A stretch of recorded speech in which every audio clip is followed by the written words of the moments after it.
Ok. Entre nous, j'attendais beaucoup ce film. Son côté très mystérieux, psychologiquement étrange et la prestation de James McAvoy m'avaient grave donné envie d'aller le visionner. Déjà lors de la première bande-annonce, qui, je l'avoue, était particulièrement longue, de 3 minutes, c'était long, et même si elle fut très attrayante, ça en dévoilait pas mal. Mais du coup, est-ce que ça a gâché ma découverte du film? Eh bien pas du tout. Je l'ai même plutôt bien kiffé. À quelques exceptions près. En tout cas, salut à tous, c'est les chasseurs, c'est Trailer, ça fait longtemps. Et aujourd'hui, laissez-moi vous donner mon avis par rapport au dernier film du réalisateur James Watkins, réalisateur de La Dame en Noir, également de Hidden Lake. Deux films qui sont particulièrement spéciaux et que je vous recommande d'aller voir si vous aimez un peu le côté effrayant, le côté épouvante ou le côté t'as envie de détruire des gueules. Hein? Et avec à l'affiche, le grand et le puissant James McAvoy. Speak No Evil.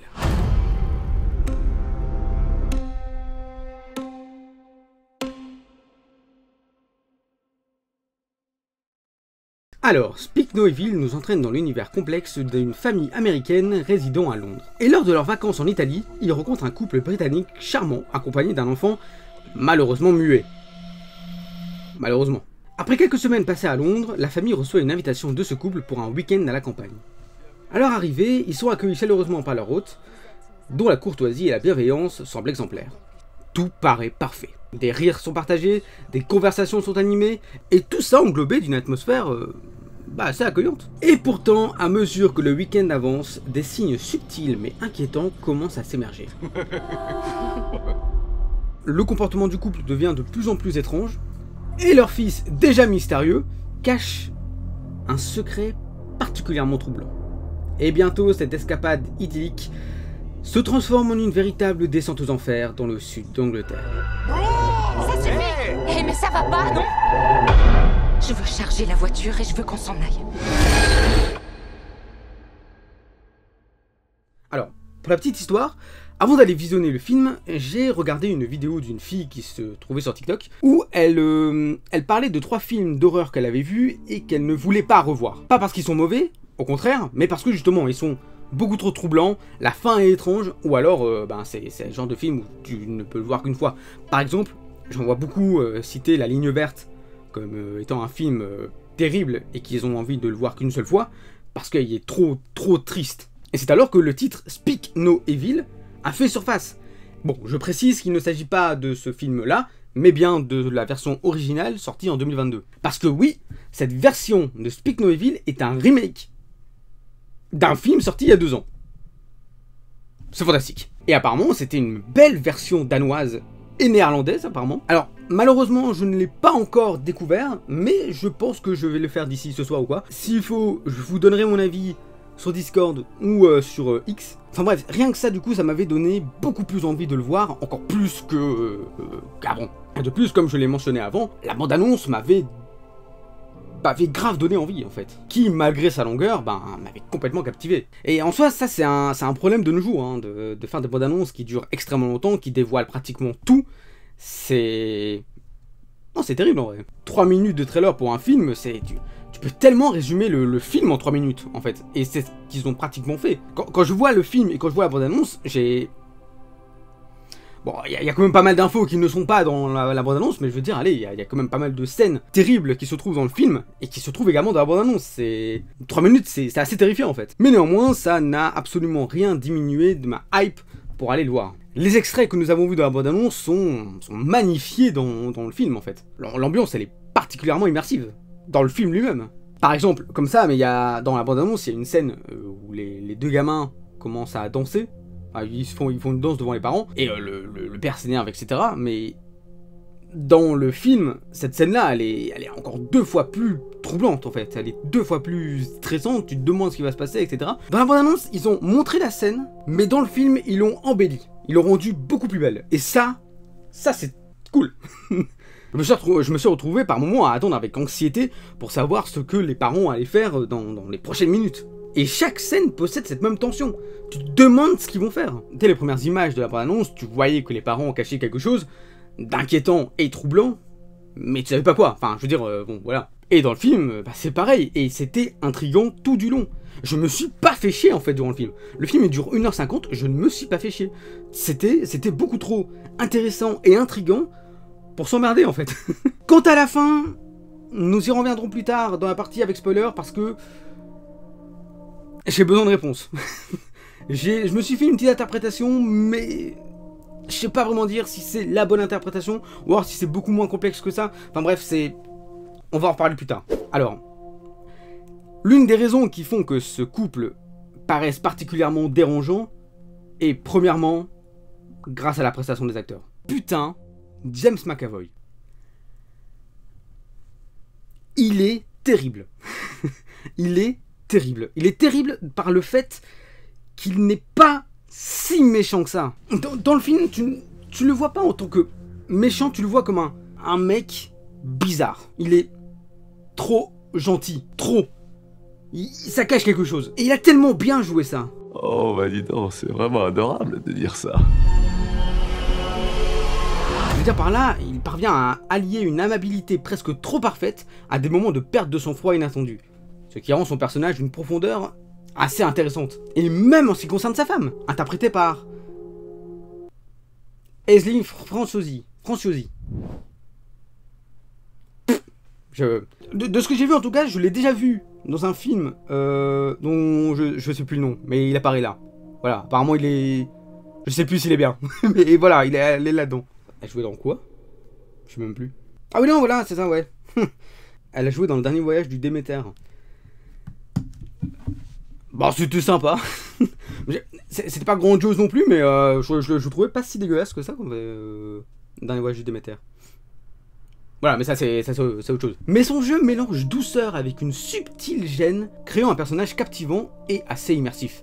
Non, franchement, en termes d'acteurs, ils sont hyper sympas. J'ai pas parlé des enfants, mais ils sont tous les deux extra. Le petit...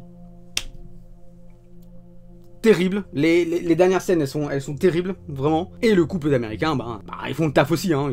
C'est très bien ça. En fait, c'est ça. Tu n'es pas dérangé par un quelconque surjeu. Et ça, c'est beau. Ils sont tous très bien. Enfin, il y a un rôle particulier qui, je ne sais pas pourquoi il est là, mais ça, on en reparlera dans la partie avec spoilers, mais... Bon. Les acteurs, c'est fait. Parlons du scénario, maintenant. Le film dure 1h50. Et comme j'ai dit tout à l'heure, je les attends toujours. C'était pas mal fluide, avec, et merci bon Dieu, sans screamer. Putain. C'est tellement rare maintenant de voir une production de Blumhouse, parce que déjà eux, enfin je sais pas, j'ai un gros problème en ce moment avec Blumhouse, mais tous leurs films sont basés sur des screamers ces derniers temps. C'est juste lassant en fait. Là comme ça, je me rappelle pas des masses de films sans jumpscare. Alors par contre, en ce qui concerne le scénario, et encore une fois, je pense que c'est à cause des bandes annonces, mais en tout cas une partie du scénario est assez facile à deviner. Je veux dire par là que les révélations à la fin ne te disent pas « Ah putain! Ah ouais la vache, d'accord !» Mais plutôt « Ah bah voilà, je le savais, c'était ça, c'était ça. » Il y a certaines solutions pour quelques intrigues qui étaient complètement obvious. C'était pas... On pouvait pas penser autrement. Sauf pour un détail, et là on en reparlera plus tard dans la partie avec spoilers, parce que pour le coup, j'étais là en mode « Ah putain! Ah !» Alors pour le coup, ça a fait un petit peu froid dans le dos, franchement c'était troublant pour le coup. Mais voilà, en vrai de vrai, entre nous, si vous n'avez pas vu la bande-annonce de Speak No Evil, alors j'ai mis quelques passages dans le montage, mais voilà, j'essaie de pas trop vous en mettre. Mais si vous n'avez pas vu la bande-annonce, ne la regardez pas. Parce que ça montre beaucoup de choses, et qui du coup, certaines réponses, quand tu regardes le film, tu les as déjà, parce que tu as compris certaines choses via la bande-annonce. Et c'est pour ça qu'elle est un peu complexe. D'ailleurs, je pense bientôt en faire une vidéo, ça, des... Est-ce que les bandes-annonces sont-elles trop longues? Parce que, en vrai, bah oui. Voilà, et je mets une petite parenthèse, mais c'est pas la première fois qu'un film me spoil autant dans une bande-annonce. Je me rappelle très bien d'un trailer sur Jurassic World 2, où la première bande-annonce, en fait, était tellement différente de la deuxième, que là, je me suis senti douillé. Là, je me suis senti, putain, ils m'ont spoilé. c'est un peu ma faute, j'aurais peut-être pas dû la regarder, mais après je me dis, allez, c'est les producteurs, enfin je veux dire, allez, ils ont fait des bandes annonces pour donner envie d'aller voir le film. Là ils ont complètement spoilé le scénario, c'est terrible. Enfin voilà, ça c'est vraiment un truc à part, on en reparlera plus tard dans une vidéo ou deux, mais voilà. Bref, c'est petite parenthèse. Et je dois avouer, du coup, par rapport encore une fois au scénario, j'ai un petit problème avec la fin. Voilà, je l'ai trouvée un petit peu trop courte, un petit peu trop bazardée, on va dire. Je sais pas, j'ai l'impression qu'il manquait un truc, une sorte de grosse conclusion. Voilà, on en reparlera plus tard. Et enfin, il y a également quelque chose que j'ai à redire par rapport à l'aspect technique cette fois-ci. Oui, bon, j'ai fait 3 ans d'études de cinéma, il y a un moment, il faut que j'applique ce que j'ai appris, je suis désolé. Alors, malgré le contraste entre les plans qui se trouvent dans la maison et qui sont très cloisonnés, je trouve que tous ces plans-là, ça permettait d'embellir ce côté gêne.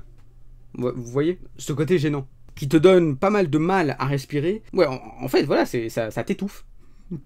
Parce qu'en fait, la maison est grande, mais il y a tellement de choses dedans, parfois des discussions qui sont assez particulières, et du coup, je sais pas, tu te sens gêné, tu te sens un peu enfermé comme ça. C'est bien foutu pour le coup. Et ensuite, du coup, comme je disais, il y avait un contraste avec les plans dehors. Voilà, tous les premiers plans où tu te trouves en Italie, ou alors encore une fois à la campagne, quand ils sont au bord d'une falaise, etc. Ça fait du bien en fait. Tu respires. Et au fur et à mesure que le film avance, tu retrouves moins ces plans de campagne, etc. Du coup, tu te sens encore beaucoup plus cloisonné, et du coup, tu te sens enfermé, et c'est peut-être pour ça aussi que tu ressens ce côté gênant de la famille, ce côté où t'as envie que...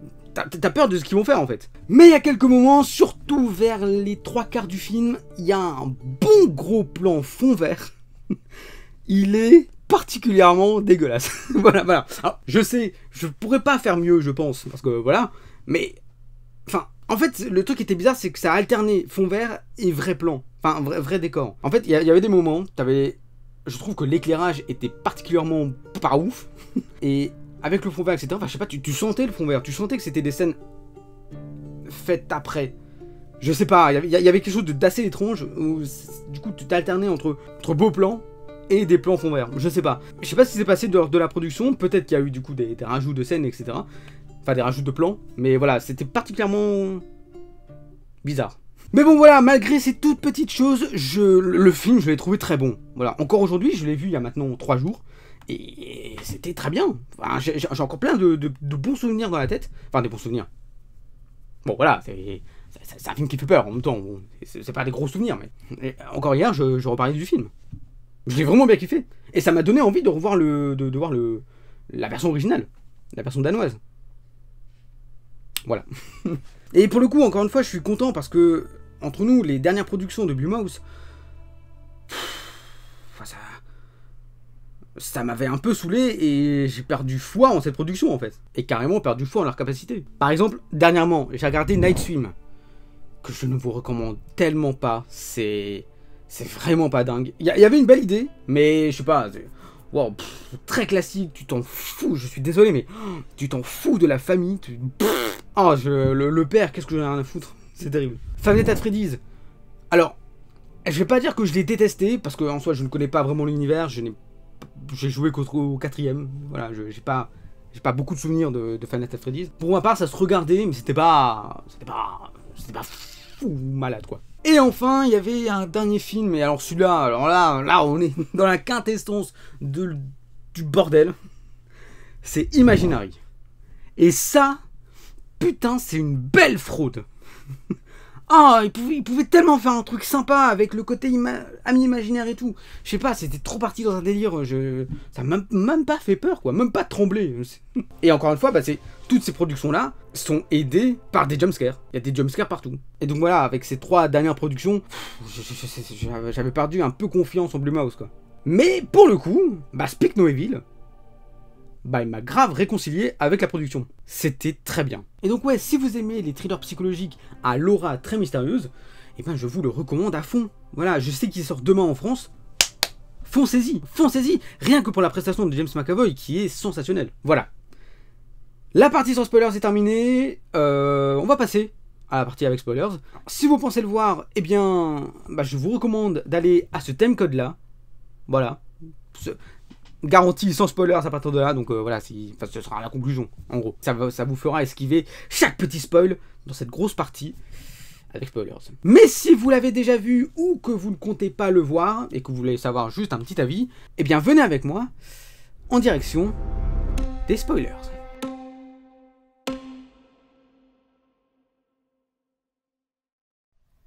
Bon, vous êtes prévenus, ça va spoiler comme un zinzin. Et on va directement commencer par parler de la toute dernière partie du film. Et en même temps, je vais vous dévoiler ce que j'ai compris, a priori. Alors quand je dis toute la dernière partie, je parle du moment où la voiture a un pneu crevé, on se demande bien pourquoi, et que du coup, le type anglais essaye d'aider la famille américaine pour changer la roue. Est-ce que vous avez la scène en tête? Oui? Parfait. On va parler de celle-là. Déjà, je trouve la scène particulièrement efficace. Je la trouve terrible. Elle est insoutenable, tu te demandes quand est-ce que le climax va arriver, parce que ça va arriver, c'est sûr, on y est, on est pratiquement dans la dernière minute du film, ça va arriver, il va se passer quelque chose. Et tu ne peux pas te détacher les yeux de l'écran. Vraiment, tu te demandes quand est-ce que ça va arriver. Et surtout, tu te demandes ça parce que il y a eu des grosses révélations avant. Des révélations que, allez, au moins la moitié, on le savait, avec tous les petits indices qu'on a eu avant, comme par exemple les montres dans la chambre du père, quand il n'était pas là, et qu'on voit que derrière il y a le nom d'un type, tu te demandes si toutes les montres lui appartenaient ou appartenaient à des gens qu'il a tués. Je crois que la question est vite répondue. Et aussi, genre, qui n'a pas deviné que le garçon n'était pas leur fils? Et que le problème de la langue, c'est le père qui l'a... Enfin, c'est le type, du coup, qui l'a coupé. Je pense que c'était beaucoup trop obvious. Personne ne s'est dit « Ah putain, mais oui, c'est pas son fils. Putain, si je savais. » Non, tout le monde savait. Même avant d'avoir vu le film, on le savait. Par contre, un truc que je m'y attendais pas, c'est l'histoire de sa femme. Si ce qu'elle dit est vrai, ça veut dire que le type a kidnappé une petite fille pour qu'elle devienne sa femme. Et même à un moment, elle le dit dans le restaurant, elle dit que ça fait 17 ans qu'elle est avec lui, et qu'on prend moins de temps pour un meurtre ou quoi. 17 ans. 17 ans. Waouh. On prend moins longtemps pour meurtre. C'est littéralement parce qu'elle a été kidnappée. Elle a été kidnappée quand elle était enfant, et du coup maintenant elle est avec lui. Est-ce que du coup il y a un syndrome de Stockholm, parce que j'ai l'impression qu'elle se débat pas des masses, mais avec les phrases qu'elle dit à la femme américaine, en disant que ouais, si vous voulez partir, s'il vous plaît, trouvez quelque chose, genre un message disant que vous devez partir, etc. Mais elle jouait particulièrement bien, et tu te demandais si vraiment tout ce qu'elle disait est vrai, ou alors c'était du gros mytho pour essayer pour essayer de rester avec eux du coup, et essayer de trouver une solution. Voilà, si ce qu'elle dit est vrai, c'est terrible. Si ce qu'elle dit est un gros mytho, trou du cul. Va chier, genre. Mais bon, elle avait l'air quand même plutôt claire dans sa tête, comparé à l'autre con, là. Si elle était vraiment claire, elle aurait pu faire quelque chose depuis bien longtemps. Donc, est-ce que c'est vraiment elle qui ne veut pas parce que syndrome de Stockholm, ou alors elle ne peut pas parce que le mec a un œil sur elle tout le temps? Voilà. En tout cas, elle pourra plus répondre, puisque elle est morte, quoi. D'ailleurs, cette scène-là, elle est terrible aussi. Enfin bref, je m'égare. Retournons sur la scène du pneu crevé. Donc après avoir récupéré la roue et récupéré le lapin qui se trouve sur la corniche, déjà je me demande comment il a fait. Le mec c'est un super héros. En vrai c'est Xavier quoi. Par la pensée il a mis le lapin au-dessus. C'est peut-être ça aussi. C'est sans doute ça la solution, ouais. Mais du coup après tout ça, le couple américain s'en va avec leur voiture. La grille s'ouvre, la barrière. Et là, plot twist. Le gars fait tomber le petit dans la mare. Et ce petit ne sait pas nager. Et d'ailleurs, c'est... Voilà, une petite parenthèse, mais c'est de ce plan-là. Enfin, je veux dire, quand il va avec le pneu crevé, etc. C'est ce moment-là que je disais, avec les plans faux, en mode fond vert, etc. C'était particulièrement bizarre, cette scène-là. Voilà, c'est tout. Voilà, je referme la parenthèse. Mais du coup voilà, en voyant le petit qui sait pas nager dans les temps, le père américain s'en va pour aller dans l'eau pour récupérer le petit, sauf que pendant ce temps-là, le couple anglais a kidnappé la femme et la petite fille pour retirer de l'argent apparemment, etc. Voilà. Mais du coup, je veux repartir dans la scène où il a balancé le gamin dans les temps. Et j'imagine que c'est pas la première fois qu'il a fait ça. Est-ce que ça veut dire qu'il y a plusieurs... en fait, tous les garçons qui se retrouvaient dans l'album photo, est-ce qu'ils se retrouvent dans les temps? Ou alors ils ont tous été sauvés par le père, mais après, les trois, bah, ils sont morts. Parce que ça aussi, c'est assez compliqué, on en reparlera plus tard. Arrêtons de s'égarer. Mais voilà, en fait, quand tu regardais dans l'album photo qui se trouvait dans le sous-sol, là, quand le garçon avait pris la fille avec lui pour aller l'emmener dans la cave et montrer l'album photo avec à chaque fois une photo d'eux, du couple, avec un garçon, et à côté, un autre couple avec une petite fille. Et c'était toujours comme ça. Et en fait, c'était genre crescendo, en mode, le fils à côté, il est super rigolo, super content, etc. Et dans le plan d'avant, il est tout triste, il est dégueulasse, il est foutu. Et à chaque fois, c'est pareil. Mais le truc, c'est que tu ne vois jamais de petite fille dans leurs photos. Alors qu'il y a toujours une petite fille à côté. Du coup, qu'est-ce que ça veut dire? Est-ce qu'ils veulent être la famille parfaite et du coup tenter de récupérer la fille du couple d'à côté, sauf qu'ils n'ont jamais réussi? Mais, enfin, je veux dire...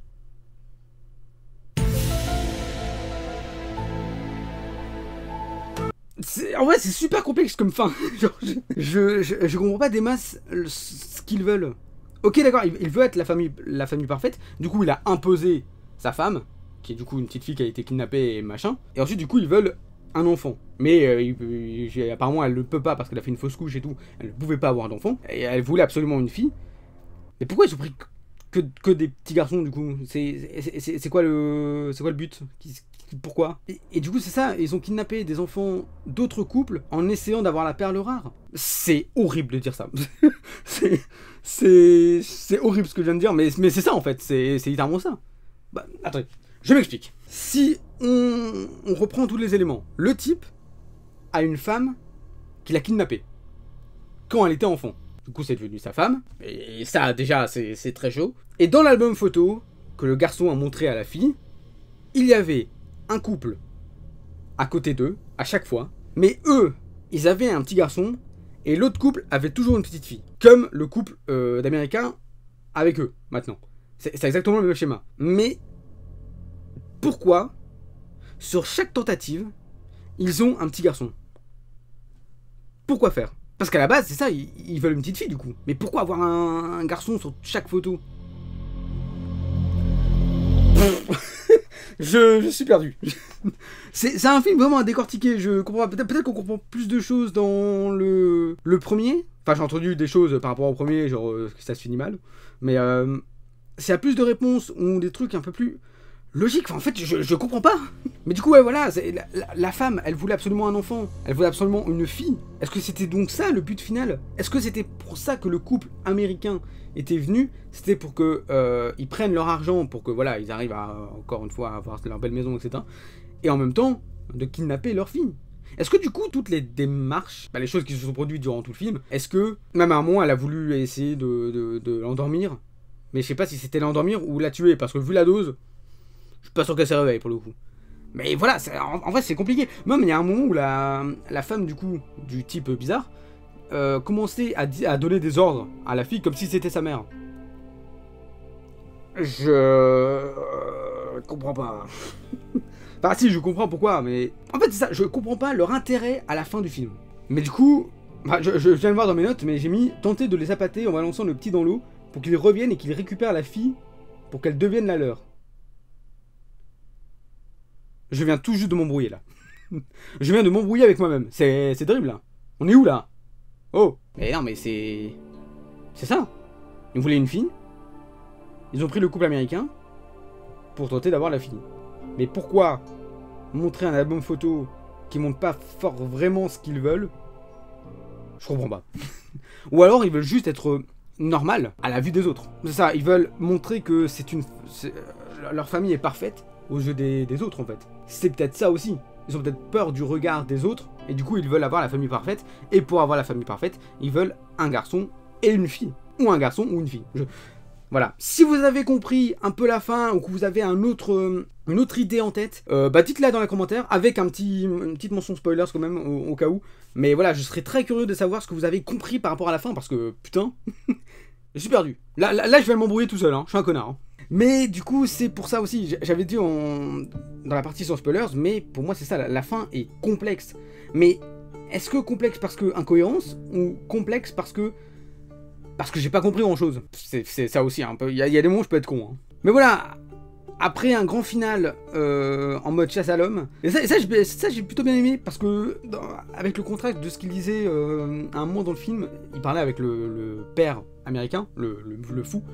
Il parlait en disant que quand il chassait le renard, il disait qu'il n'aimait pas forcément tuer, mais ils aimaient bien toute la partie de la chasse. La traque, le fait de les observer, le fait de voir comment les pièges, etc. C'est marrant parce que du coup, à la fin, c'est littéralement ça. Il essaye de les choper, la famille américaine tente des pièges, etc. En fait, c'est devenu un épisode de Maman j'ai raté l'avion. Voilà.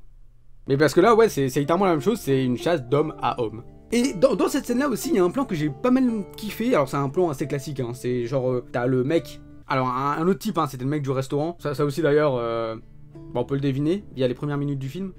Le gars du restaurant, je sais pas si vous voyez qui, mais en gros il y a un mec dans le restaurant, en fait c'est leur pote, et au tout début du film, tu vois que leur voiture se dépose à ce restaurant là, pas à leur maison, à ce restaurant, et tu te demandes déjà pourquoi, mais voilà, du coup tu sens que le mec, le gars du restaurant connaît les types, les fous, le couple anglais. Mais du coup ce mec là, il y avait un pistolet, il traquait du coup la famille américaine dans la maison, et à un moment tu vois que le couple est derrière, en mode comme ça, et le type le voit, il tire, sauf que c'est un miroir. J'ai trouvé la scène particulièrement cool parce que vu que t'es sous pression et je sais pas, c'était particulièrement bien foutu. C'est un plan assez classique, c'est pas la première fois que je le vois dans les films d'horreur ou quoi, mais là pour le coup ça a marché plutôt bien. J'étais en mode ah putain, bien joué, bien joué. C'est vraiment pas mal pour le coup. Et enfin, après la mort de la femme, d'ailleurs, ouais, encore une fois, tu vois, ça prouve que, enfin, la meuf, elle a quand même hésité avant de tirer. Elle a même pas tiré, en fait, je pense. Elle a même pas tiré. Elle a quand même hésité. Et mais elle s'est fait tuer par l'américaine. Et je peux comprendre, entre guillemets. Elle a failli tirer, mais du coup, là, c'était soit elle tire et elle est avec son mari, soit elle tire pas et elle est avec le couple américain et elle est peut-être sauvée. Mais malheureusement, l'autre a été plus rapide et elle l'a défoncé, quoi.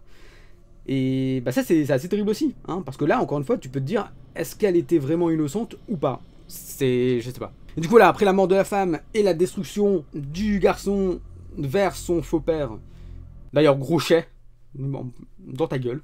Après tout ça, ils sont tous sauvés et là, bim, fin du film.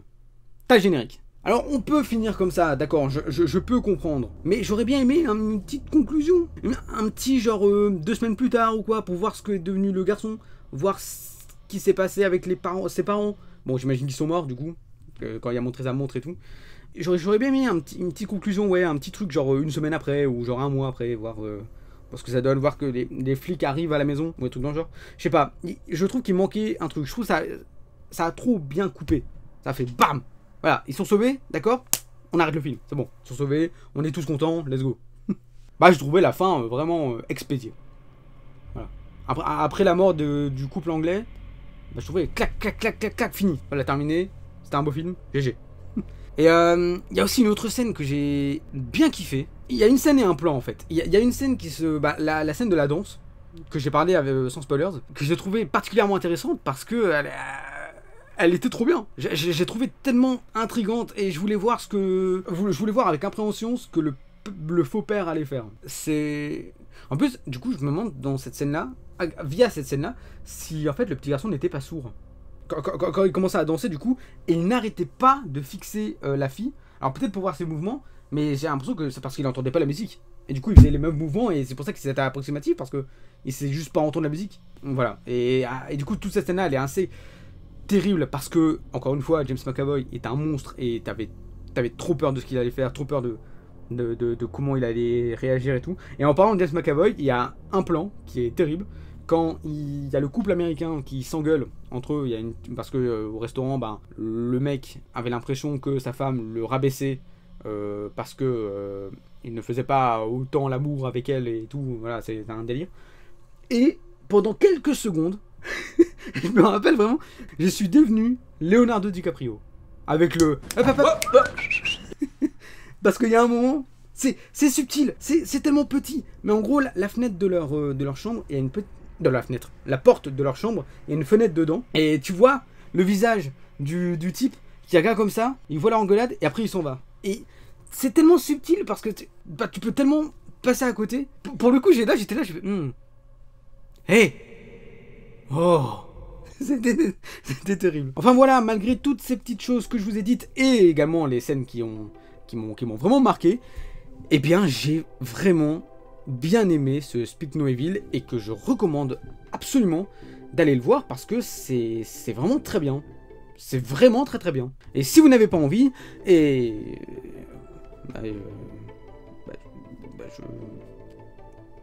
Eh bien c'est triste pour vous. Enfin c'est triste quoi. Non, parce que vous ratez peut-être un petit quelque chose. Voilà, bah écoutez, un très très grand merci d'avoir suivi cette vidéo. J'essaierai d'être un peu plus présent sur la chaîne avec des critiques, une nouvelle aussi, une petite rubrique que j'avais envie de faire depuis quelques jours. Je viens de reprendre. Merci encore une fois d'avoir regardé cette vidéo. Si vous avez vu le film, si vous avez envie de donner votre avis, n'hésitez surtout pas à le mettre dans les commentaires. En tout cas, je vous souhaite à toutes et tous une excellente journée ou une excellente soirée. Et j'espère une excellente séance à vous, si vous comptez aller le voir. En tout cas, d'ici là, bah, portez-vous bien. C'était Trailer. Et à très vite. Ciao, ciao.